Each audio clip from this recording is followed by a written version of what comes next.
The machine was old, so old that no one knew if it had fallen into the planet it stood on, or if the planet had formed around it over billions of years. It was there for as long as any empire remembered, and it would be there until there were no empires for anyone to remember. The machine never talked, it never moved, it simply watched. It was a fact all understood, which was why the machine was curious about the creature coming towards it. The mechanical god watched as the small ship approached it. The intruder's vessel was quite interesting, seemingly being made exclusively with efficiency in mind, no curves or bright colors. It looked like a flying black brick. It was clear that this was not another exploration or scientific vessel. Its small size would prevent any significant equipment from being loaded. No, this was a visitor, and a very interesting one. The machine thought about destroying it. It most certainly could. Even the most powerful shields and hulls were nothing when compared to its offensive capabilities. But the mechanical god decided against destroying the visitor. Its weapons were offline, and although they were more powerful than any others he had seen, they still could not cause damage that the machine's nanites wouldn't be able to repair in mere seconds. After a few minutes of steady approach, the visitor landed. From the ship came a single figure. It was covered in the same black as its ship, tall for organic standards. Biped, the machine's sensors watched and studied the stranger, like the judgmental eyes of gods long gone. The being walked towards one of the god's many entrances, caves that led towards the machine's core, and served to transport its nanites and defenders throughout its body. They were the mechanical veins and arteries of the machine.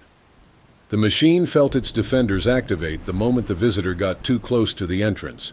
The god modified the defender's systems so that it would follow but not attack the intruder.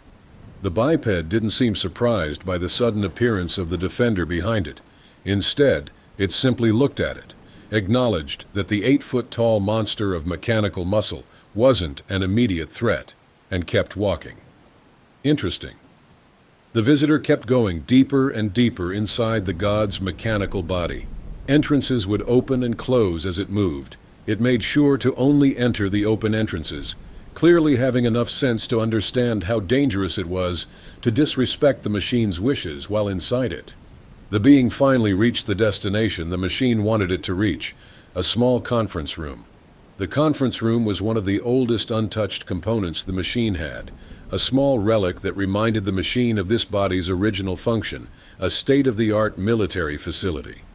The machine invaded the visitor's suit with laughable ease, but it didn't touch anything other than the most necessary information, as it wished to keep the mystery going, language and biological needs only. The god then entered the room's communicator and spoke. State your intention.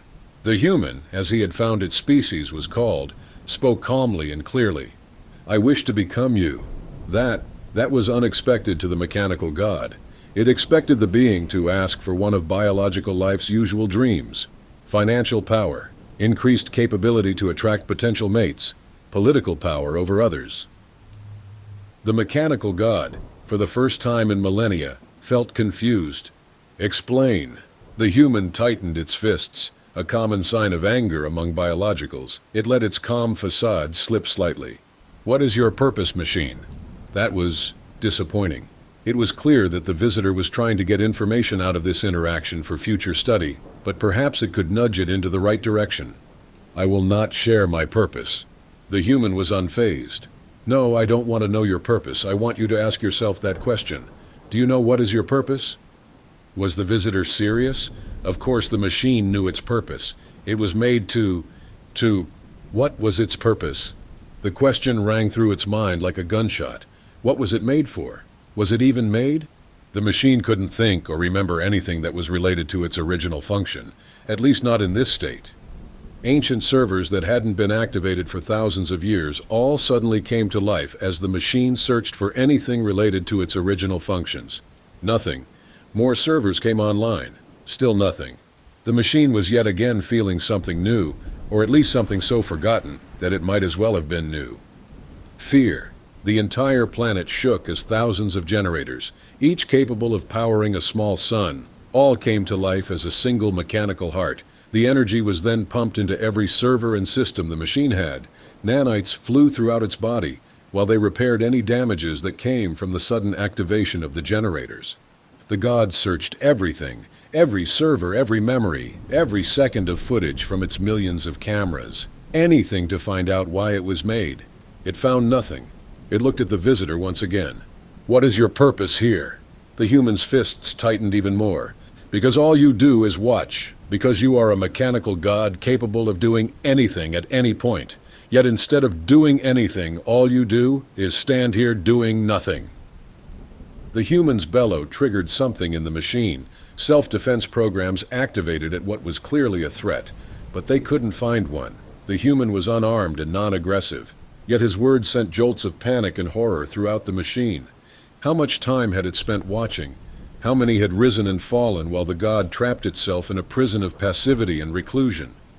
His systems were made to deal with physical threats, not mental ones. The machine saw the human speak once more. "You saw Mars burn, and what did you do? Nothing. If you don't wish to make use of your power, then let someone else use it. Let me use it." The machine looked at what Mars was. Apparently, it was a terraformed planet in the Guy 180038b system, also known as Helios or Sol. Its scans also showed that it was indeed burning. At least half of the surface of the planet had been destroyed by what seemed like a shot from an Alpha-class orbit-to-surface planet bomber. 99.73% of all life on the planet had been exterminated. The machine could have done something. It could have prevented the bomber from ever reaching the planet, or it could have done the opposite, and have simply destroyed the planet by using 3% of its offensive capabilities. Instead, it had done nothing but passively watch, just like how it had done for as long as it could remember. But what did the human mean exactly? "Explain further." The visitor nodded in understanding. "Replace your consciousness with mine, a simple procedure for someone of your technological level." The machine could certainly do that, but it wouldn't. It had too much to low. What did it have to lose? The machine did nothing but watch. It had no drive to change things. Its knowledge came not because it had a drive to learn, but because it had a natural advantage when it came acquiring knowledge due to its mechanical nature. But the human had a drive. He could see it in their movements, the way they walked through the machine's body as if they weren't inside one of the most dangerous places in the galaxy, the way they didn't so much as flinch when they saw the defender following them, even though the robot could tear them apart in moments. The human wouldn't just watch or acquire knowledge, they would act and learn. In mere seconds, a swarm of billions of nanites flooded the conference room, each carrying a small amount of material.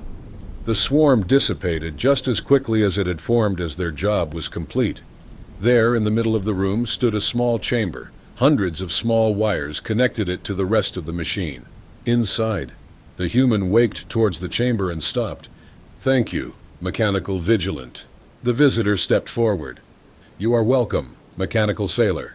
The machine felt yet another new feeling, happiness. It activated the transfer. You have reached the end of the story. If you enjoyed this story and wants to support us, please leave a like and subscribe to our channel. And for every comment that comments "I enjoyed the story," I will heart every single one of them. Thank you for your time.